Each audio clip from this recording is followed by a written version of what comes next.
Then Manning calls to say Dad's trial date is set, and I need to come back to testify in person.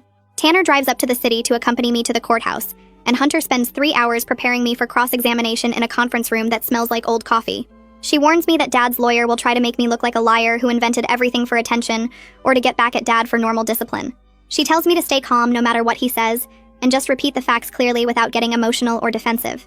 The morning I have to take the witness stand, I throw up twice before we even leave for the courthouse. Tanner stays close beside me as we walk through the metal detectors and up to the courtroom on the 3rd floor. Dad sits at the defense table in a suit I've never seen before, looking calm and almost respectable. When I walk to the witness stand, his eyes lock onto mine and I feel like I'm back in our living room about to sit in that chair.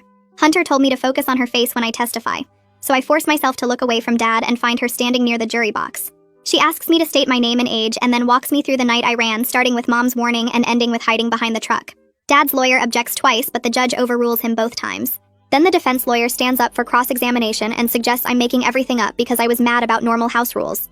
He asks why I never told a teacher or called police before if things were really so bad. I don't get angry like he wants me to. I just explain calmly that speaking up was misbehavior worth 2 teeth, and I was too scared to risk it.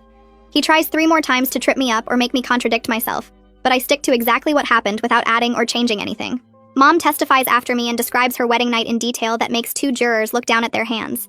She explains how Dad heated the pliers over a candle and told her crying loudly was disrespectful to him.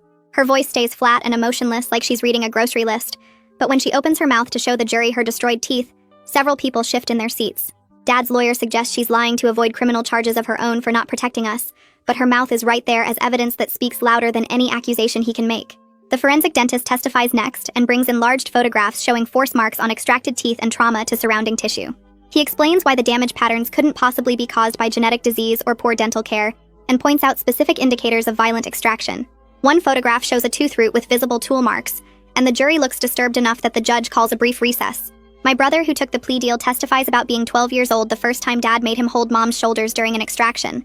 He cries on the stand while describing how Dad threatened to extract his teeth if he refused to help, and said real men protect family order. Watching him break down, I realize for the first time that he was a victim too, even though he hurt us. Dad controlled him through fear the same way he controlled Mom and Claire and me. That doesn't excuse what he did, but it makes me understand that Dad destroyed more than just our teeth.